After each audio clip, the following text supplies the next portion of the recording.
আসসালামু আলাইকুম, সবাইকে শুভেচ্ছা জানাচ্ছি। মাসুম মাহবুব। পৃথিবীর যেই প্রান্ত থেকে যারা দেখছেন সবাইকে শুভেচ্ছা, ঈদ মোবারক। আজকে বহু জায়গায় ঈদ হচ্ছে এবং আগামীকাল বাংলাদেশে ঈদুল ফিতর উদযাপিত হবে। সবার জন্য ভালোবাসা, শুভেচ্ছা। আমি দেখতে পাচ্ছি আপনারা বিভিন্ন জায়গা থেকে দেখছেন। আমাকে মালয়েশিয়া থেকে ঈদ মোবারক জানিয়েছেন। তাড়াতাড়ি খবর দিলে একটু তৃপ্ত হবেন। সবাই অপেক্ষা করছেন। আমি আপনাদের কমেন্ট দেখছি। ইতালি থেকে দেখছেন, কারওয়ান বাজার থেকে দেখছেন, শেরপুর থেকে দেখছেন, গোপালগঞ্জ থেকে দেখছেন, কানাডা থেকে মঞ্জুরুল ভাই দেখছেন, রোমানিয়া থেকে দেখছেন। জি, আমি শুরু করছি।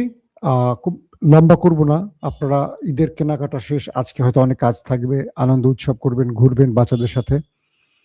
সর্বোচ্চ সতর্ক থাকবেন। আমরা আশা করব আনন্দ যেন আমাদের শোকে পরিণত না হয়।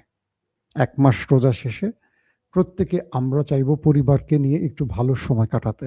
দর্শক, চলেন শুরু করছি। তার আগে বলবেন দেখতে এবং শুনতে পাচ্ছেন কিনা, সব ক্লিয়ার আমাকে একটু কমেন্ট করে জানান। প্রথম কথা হলো, আমেরিকা ঘোষণা দিয়েছিল পেন্টাগন থেকে পিট হেগসেট যে কিছুক্ষণের মধ্যেই আমরা ইরানে বড় আক্রমণ করতে যাচ্ছি। ঠিক ঘোষণার আগ মুহূর্তেই খবর এলো, মানে ঘোষণাটি হয়ে যাওয়ার সঙ্গে সঙ্গে খবর এলো ইরান শত্রু দেশটির উপর বড় আকারে আক্রমণ শুরু করে দিয়েছে। বুঝছেন তো শত্রু দেশ কোনটি? নেতাকাকুর দেশ। অর্থাৎ পিট হেগসেট পেন্টাগন প্রধান যখন তিনি ঘোষণা দিলেন যে ইরানের উপর আমরা কিছুক্ষণের মধ্যেই বড় আক্রমণ করতে যাচ্ছি, মানে এই যাবৎকালের সবচেয়ে বড় আক্রমণ, এটা কে বলছে? আমেরিকার পেন্টাগন থেকে। খবরটি যখনই দেওয়া হলো, মনে করেছিলাম, আমরা ওয়েট করছিলাম যে এবার আমেরিকা কি করে দেখি। তার আগেই ইরান ম্যাসিভ আকারে নেতাকাকুর বাড়িতে আক্রমণ শুরু করলো। এই আক্রমণটি এত বিপজ্জনক লেভেলে ছিল যে তাদের রাস্তাঘাট, বিভিন্ন কল কারখানা, শিল্প অঞ্চল একটার পর একটা উড়ে গেল।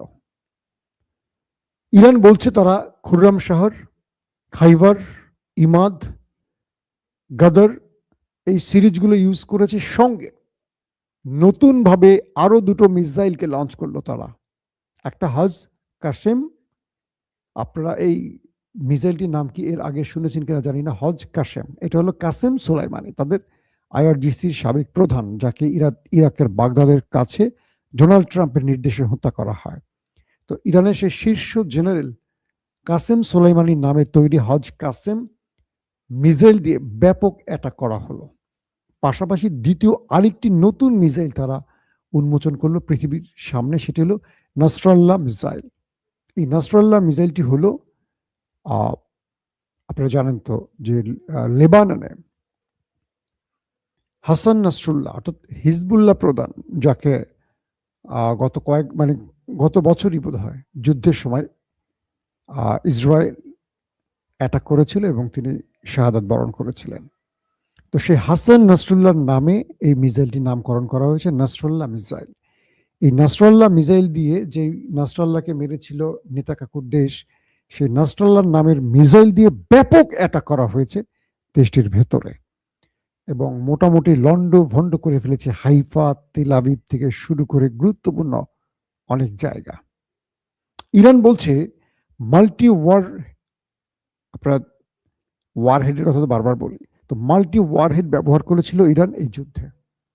এগুলোর ক্যারিশমা বা এগুলোর তাণ্ডব অনেক বেশি। যেখানে পড়বে মোটামুটি পুরো জায়গাটাকে ধ্বংসস্তূপে রূপ দিবে এই মাল্টি ওয়ারহেড, যেটা ইরান সর্বশেষ শত্রু দেশটির বিরুদ্ধে ব্যবহার করেছে। এত ম্যাসিভ আকারে ব্যবহার করেছে। এখন প্রতিদিনের যে আপডেট পাচ্ছি, ইরান আজকের দিনটির চেয়ে কালকের দিনটিতে আরো বিপজ্জনক মিসাইল মারছে। প্রথম দিকে মিসাইলের সংখ্যাটা বেশি ছিল, কিন্তু মিসাইলের ক্ষয়ক্ষতির জায়গাটা একটু লিমিটেড ছিল, যেটাকে বলা হচ্ছে এক যুগ আগের তৈরি মিসাইল। কিন্তু এখন যে মিসাইলগুলো মারছে এগুলো multi warhead system, cluster system, এবং এগুলোর ক্ষয়ক্ষতির জায়গাটা বা ক্ষয়ক্ষতির পরিমাণটা অনেক বেশি হচ্ছে। কয়েকটি গণমাধ্যম দাবি করেছে নেতাকাকুর বাড়ির যে স্থাপনাগুলোকে টার্গেট করা হয়েছে এগুলো সব ধ্বংস হয়ে গেছে, একদম গুড়ে গেছে, মাটিতে রাবিশ আকারে পড়ে আছে। হঠাৎ করে ইরান তার দুটো নতুন ধরনের মিসাইল শুধু উন্মোচন করেনি, তারা ঘোষণা দিয়েছে যে আগামী দিনে তারা আরো বিপজ্জনক মিসাইল পৃথিবীকে দেখাবে। তাদের ঝুড়িতে আরো বিপজ্জনক মিসাইল রয়েছে, এটা তারা বলছে।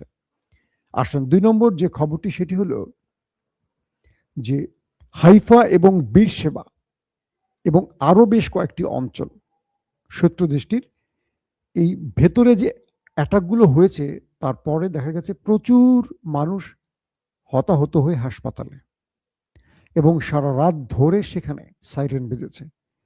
তারপর সকালবেলা মানুষ যখন মনে করছে যে রাতে তো আক্রমণ হয়েছে, দিনে বোধহয় আর হবে না, তারা দিনে বাড়ি ঘরে ফিরে আসা শুরু করেছে শেল্টার জোন থেকে।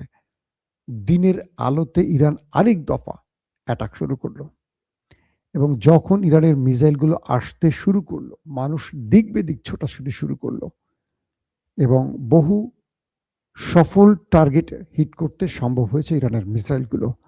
বলা হচ্ছে যে ইরান আজকে গত রাত এবং আজকে দিনে যে অ্যাটাকগুলো করেছে, এতে করে সেই দেশটির মিলিটারি অনেকগুলো গুরুত্বপূর্ণ স্থান ধ্বংস করে ফেলেছে। এখন পর্যন্ত অনেক মিলিটারি অফিসার নিখোঁজ রয়েছেন এমন খবর পাওয়া গেছে। তার মানে ইরানের এই খেলা ক্রমান্বয়ে বাড়ছে। এবং আরেকটা ইন্টারেস্টিং খবর দিই আপনাদের। প্রথমে ইরানের গ্যাস ফিল্ড হিট করেছে, জানেন তো আপনারা, এটা গতকালকে পরশুদিন আমরা খবর দিয়েছি। এরপর আরব রাষ্ট্রগুলো যখন ট্রাম্পের উপর চাপ বৃদ্ধি করলো যে তোমরা ইরানের গ্যাস ফিল্ড বা তেল ফিল্ডে আক্রমণ করছো আর ইরান পাল্টা আমাদের মারছে, এটা কেন? আমেরিকা তাদেরকে বলল, আরবকে বলল যে এটা আমি করিনি এবং এটা আমি জানি না, এটা নেতা সাহেব করেছে। নেতা সাহেব বললেন না না না না না, এটা আমি একা করিনি, এটা আমেরিকার অনুমতি নিয়েই করেছি। অর্থাৎ আমেরিকার কাপড়টা খুলে দিল। আজকের আপডেট শোনেন, ইরান বলছে যে তোমরা আমার যেখানে আক্রমণ করবে আমি সেখানেই করবো, এখন তোমরা বেছে নাও আমার কোথায় করবা। তুমি যেখানে করবা তাহলে তোমার সেই জায়গায় আঘাত হবে, তুমি করে চুপচাপ বসে থাকলে হবে?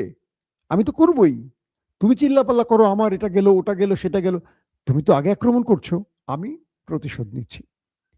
তো আমেরিকা বলে দিল যে তারা গ্যারান্টি দিচ্ছে ইরানের তেল গ্যাসে আর হামলা হবে না, এবং আমেরিকা বলছে যে তারা ওই নেতা সাহেবকে শাসিয়ে রেখেছে যেন ইরানের তেল গ্যাসের উপর আর হামলা না করে।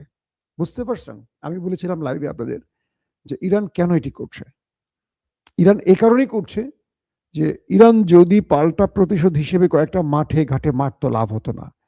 ইরানের তেল গ্যাসে হামলা, ইরান মধ্যপ্রাচ্যের তেল গ্যাসে হামলা করে, যেখানে ইরানের হামলা হচ্ছে ইরান মধ্যপ্রাচ্যে মার্কিন স্বার্থ সংশ্লিষ্ট স্থানগুলোকে টার্গেট করছে। আর আরব তখন চেঁচামেচি শুরু করে, কান্নাকাটি শুরু করে, দৌড়ঝাঁপ শুরু করে। তো অবশেষে আমেরিকা গ্যারান্টি দিয়েছে ইরানের তেল গ্যাসে আর তারা হামলা করবে না।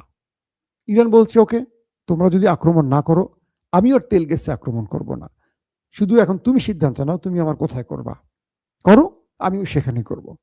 তার মানে মার্কিনীদের প্রথম একটা নাকানি চুবানি বা চুনকালি লাগার ঘটনা ঘটে গেল। 2 নম্বর, ইয়েমেন এই যুদ্ধে আবার নিজে এখন মাঠে নেমে গেল। আমি আপনাদের 2-3 দিন আগে লাইভে বোধহয় বলেছিলাম, এবার ইয়েমেন তারা রেড সি বাবল মান্দাফ বন্ধ করার ঘোষণা দিল। তারা বলছে যে এই দুটো স্থান দিয়ে আর কোনো তেলের জাহাজ তারা ঢুকতে দেবে না, যারা আসবে তাদের উপর হামলা হবে। অর্থাৎ একদিকে ইরান বন্ধ করে দিয়েছে হরমুজ প্রণালী, আর একটা বিকল্প পথ ছিল বাবুল মান্দাব, রেড সি। এবার সেটি বন্ধ করার দিকে এগুচ্ছে ইয়েমেনের হউসি বিদ্রোহীরা বা হুতি বিদ্রোহীরা। এখন কি করবে গালফ কান্ট্রিগুলো? ইসরায়েলের নতুন পরিকল্পনা আছে দুটো পথ বাদ দিয়ে আরবরা যেন সৌদি আরব জর্দানের ভেতর দিয়ে ইসরায়েলে একটা তেলের স্টেশন করে। অর্থাৎ গালফ কান্ট্রির সকল তেল ইসরায়েলে যাবে, ইসরায়েল সেখান থেকে ইউরোপীয়দের এই তেল বিতরণ করবে। মানে মধ্যপ্রাচ্যে তেল না থাকলেও তেলের মূল শক্তির কেন্দ্রে বসতে চায় ইসরায়েল। এটা আমি কালকে রাতে লাইভে আপনাদের বিস্তারিত বলেছি, আজকে আর না বলি। এদিকে তুরস্কের ভেতরে একটি F-16 ভূপাতিত হয়েছে। এটা আক্রমণ নাকি যান্ত্রিক ত্রুটি, বিষয়টি এখনো তদন্তাধীন রয়েছে। পাইলট নিহত হয়েছে এই ঘটনায়, এবং এটি নতুন করে টেনশন বাড়াচ্ছে তুরস্কের ভেতরে। দর্শক, আজ ঈদের দিন, ইরানের ভেতরে বড় আকারে আক্রমণ হয়েছে দুটো দেশের পক্ষ থেকে, ইসরায়েল এবং আমেরিকার পক্ষ থেকে। তেহরানে একটার পর একটা বিকট শব্দে বোম্বিং হয়েছে। কত মানুষ হতাহত হয়েছে এখনো কনফার্ম জানা যাচ্ছে না। কোন কোন স্থানে এই হামলাগুলো হয়েছে সেটাও এখনো স্পষ্ট বলেনি। তবে কয়েকটি সূত্র বলছে যে ইরানের ভেতরে যে গুরুত্বপূর্ণ স্থানগুলোতে টার্গেট করা হয়েছে সেখানে তাদের রাষ্ট্রীয় গুরুত্বপূর্ণ ব্যক্তিরা অবস্থান করতে পারেন এমনটি ধারণা করা হচ্ছে। পাশাপাশি আরেকটি গুরুত্বপূর্ণ খবর এসছে, সেটি হলো মার্কিন অন্যতম একটি ঘাঁটি ওয়াশিংটনে আছে। সে মার্কিন ঘাঁটিতে হঠাৎ করে একটা ড্রোনের আগমন ঘটেছে এবং এর কারণে পুরো দেশটির মধ্যে টেনশন তৈরি হয়েছে। বলা হচ্ছে ওয়াশিংটনের যে ঘাঁটিটি আছে সেই ঘাঁটিতে অজানা একটি ড্রোন মুভমেন্ট করছিল। বিগত কয়েকদিন ধরে নাকি সেখানে ড্রোনের আগমন দেখা যাচ্ছে। বলা হচ্ছে এই ড্রোনটি মূলত ওয়াশিংটনের মার্কিন যে বেজ বা ঘাঁটি তার আশেপাশে পিটার হেডসেট বা মার্ক রুবিওর মতো গুরুত্বপূর্ণ ব্যক্তিদের আবাসস্থল রয়েছে। আমেরিকা বলছে যে তাদের শীর্ষ কমান্ডার, শীর্ষ প্রতিরক্ষা দপ্তরের ব্যক্তি বা যুদ্ধের জন্য যারা খুব গুরুত্বপূর্ণ হাই অফিসিয়ালরা রয়েছেন তাদের বসবাস এই বেসটির ভেতরে এবং আশপাশে। ধারণা করা হচ্ছে যে এই ড্রোনটি হয়তোবা ইরান ওয়াশিংটনের ভেতরে খোদ মার্কিন যুক্তরাষ্ট্রের প্রাণকেন্দ্রে ঢুকিয়ে নজরদারির কাজে ব্যবহার করছে। এবং আমেরিকা বলছে এই ড্রোনটি এমনও হতে পারে তাদের গুরুত্বপূর্ণ ব্যক্তিদের বাড়িকে টার্গেট করতে পারে, অর্থাৎ সেই বেজের আশেপাশে হেডসেট, তারপর মার্ক রুবিও বা আরো যারা রয়েছেন তাদের জেনারেলরা, গুরুত্বপূর্ণ বড় বড় ব্যক্তিরা, তাদের যে বাড়িঘরগুলো আছে এটার তথ্য সংগ্রহ করছে অথবা হামলার জন্য এটি মুভমেন্টে আছে। তো আমেরিকা তাদের গণমাধ্যমকে সতর্ক করেছে তাদের গুরুত্বপূর্ণ ব্যক্তিদের আবাসস্থলের ঠিকানা যেন তারা প্রকাশ না করে। এখন এটি যদি ইরানের ড্রোন হয়ে থাকে তাহলে প্রশ্ন উঠতে পারে আমেরিকার বুকের ভেতরে বা মার্কিন ঘাঁটির উপরে ইরানের ড্রোন ঢুকে গেল, তাহলে আমেরিকা নিজেরা নিজেদেরকে কতটুকু আর নিরাপদ রাখতে পারবে? অন্যের ঘরে নিরাপত্তা ভেদ করে ঢুকে যাওয়া আমেরিকা এখন নিজের ঘরের মধ্যে ভিন্নদের ড্রোন দেখে হতাশা বা টেনশনে তাদের চুল ছেঁড়ার অবস্থা হয়ে গেছে।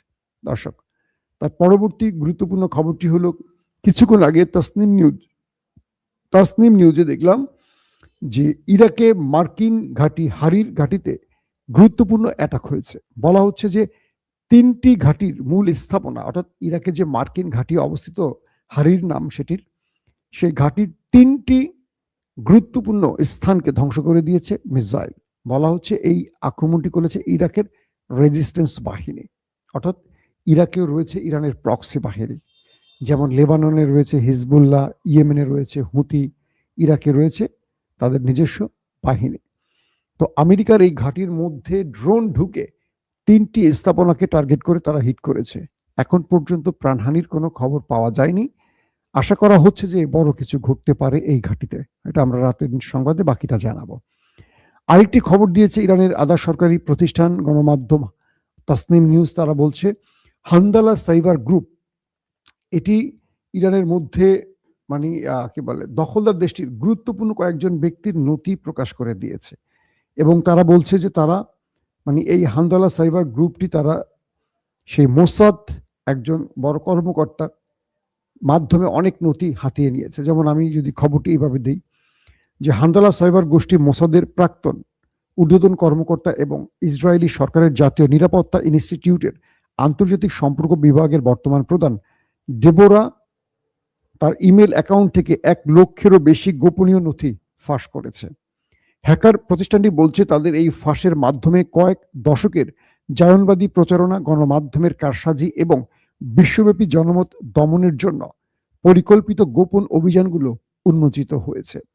গোষ্ঠীটি আরও যোগ করেছে 3 বছরের পর মানে হান্দালা গ্রুপটির কথা বলছি, সেই গ্রুপটি দাবি করছে তিনি বছরের পর বছর ধরে বিশ্বব্যাপী জায়নবাদী মতাদর্শের প্রচার ও প্রসারের জন্য দায়ী ছিলেন এবং গণমাধ্যমের কারসাজি ও শক্তিশালী লবিং নেটওয়ার্কের মাধ্যমে এই দমনমূলক শাসনের পক্ষে জনমত গঠনে নিরলসভাবে কাজ করে গেছেন। তার সকল নথিগুলোকে এখন হাতিয়ে নিয়ে সেখান থেকে গুরুত্বপূর্ণ তথ্যগুলোকে তারা মার্কেটে ছেড়ে দিচ্ছেন এবং তিনি যে কি কি করেছেন তার অপকর্মগুলো এখন একটা একটা করে প্রকাশ হচ্ছে। দর্শক, এদিকে আরেকটি খবর এসছে, আমেরিকা তাদের যে কমান্ডো বাহিনী ইরানের ভেতরে নামাতে চাইছে, এটাকে মোকাবেলা করার জন্য ইরানের সবচেয়ে চৌকুশ এবং ডেঞ্জারাস, যেটাকে বলে বিপজ্জনক কমান্ডো বাহিনী প্রস্তুত করেছে ইরান সরকার। ইরান বলছে মার্কিন কমান্ডো বাহিনীকে মোকাবেলায় তাদের এই কমান্ডোরা যথেষ্ট এবং এদেরকে বলা হয় সবচেয়ে নিষ্ঠুর কমান্ডো বাহিনী। এরা মূলত সর্বোচ্চ নেতা আয়াতুল্লাহ আলী খামিনির নির্দেশে চলতেন এবং তারা তার দেহরক্ষী হিসেবে কাজ করতেন। তো সেই গ্রুপটি অর্থাৎ ইরানের কমান্ডো বাহিনীটাকে প্রস্তুত রাখা হয়েছে মার্কিন কমান্ডোকে প্রতিহত করতে। মার্কিন কমান্ডো কখন ঢুকবে এটার অপেক্ষায় তারা আছে, তাদেরকে সবচেয়ে বড় সারপ্রাইজ দেওয়ার জন্য কাজ করছে। এদিকে আরেকটি খবর আসছে, ইরানের একজন এজেন্ট ধারণা করে ইসরায়েলিরা গ্রেফতার করেছে তাকে। বলছে ইসরায়েলের যে আয়রন ড্রোম তার গোপন নথিগুলো এই ব্যক্তি ইরানের হাতে তুলে দিয়েছে, আর তাই ইরান আয়রন ড্রোমের ব্যাটারি বা আয়রন ড্রোম প্রতিরক্ষা ব্যবস্থাকে খুব সহজে ধ্বংস করতে পেরেছে। অন্যদিকে ইরান বলছে তারা তাদের দেশের ভেতরে একটা বড় মোসাদ এজেন্ট গ্রুপকে গ্রেফতার করেছে। অর্থাৎ এই গ্রুপটি ইরানের মধ্যে বসে ইরান সরকারের বিরুদ্ধে বা ইরানের সামরিক ঊর্ধ্বতন কর্তৃপক্ষদের তালিকা বা ঠিকানা বা অবস্থান ধরে মোসাদকে বা সিআইকে দিত। ইরান তাদের বিরুদ্ধে একটি অভিযান চালিয়ে তাদের গ্রেফতার করেছে। এই ব্যক্তিদেরকে যত বেশি গ্রেফতার করতে পারবে ইরানের তত লাভ, কারণ এই গ্রুপগুলি ইরানের সকল তথ্য তাদের হাতে তুলে দিচ্ছে এবং বলা হচ্ছে যে যে কোনোভাবে ইরান এই গোষ্ঠীগুলোকে নির্ণয় করার কাজ এখন খুব জোরে সোরে করছে। পাশাপাশি ইরান মধ্যপ্রাচ্যে গালফ কান্ট্রিতে থাকা মার্কিন ঘাঁটিগুলোকে খালি করে নির্দেশ দিয়েছে। ইরান বলছে, হে আরবের বন্ধুগণ, তোমরা আমাদের বিরুদ্ধে যত চেষ্টা করো, আগে তোমাদেরকে স্পষ্ট করতে হবে তোমরা কেন তাদেরকে ঘাঁটি দিয়েছ। ব্লুমবার্গ এবং ওয়াল স্ট্রিট জার্নালের মতো গণমাধ্যমগুলো যখন দাবি করছে যে মার্কিন বেসগুলো আরব থেকেই ইরানের হামলা করছে, তখন আরবদের এতদিন ধরে তারা যে বলছে যে না আমাদের ভূমি ব্যবহার করেনি, এটি আবার মিথ্যা প্রমাণ হয়েছে। আরবরা জরুরি মিটিং করছে ইরানের বিরুদ্ধে, হয় যুদ্ধে নামবে অথবা অন্য কোনো বিকল্প পথ বেছে নিতে। সেই সময়টিতে ইরান আবার ঘোষণা করেছে যে তোমরা মার্কিনীদের উৎখাত করো, তোমাদের দেশ থেকে মার্কিন ঘাঁটিগুলোকে খালি করো, নতুবা এখানে আমাদের আক্রমণ অব্যাহত চলতেই থাকবে। পাশাপাশি ইরান বলেছে তারা আরো বড় আক্রমণ করতে যাচ্ছে, তাই মার্কিন বেজের আশপাশ থেকে সবাই যেন চলে যায়। দর্শক, বিদায় নিচ্ছি এখনকার মতো। ইনশাআল্লাহ রাত 11টা থেকে 12টার মধ্যে আবারও হাজির হব। সেই পর্যন্ত সবাই ভালো থাকবেন। আল্লাহ হাফিজ। ওপেন দাইস মানে সত্যকে সত্য বলা, মিথ্যেকে মিথ্যে বলা। আমরা শোনা কথা নয়, চোখে যা দেখি তাই বলি।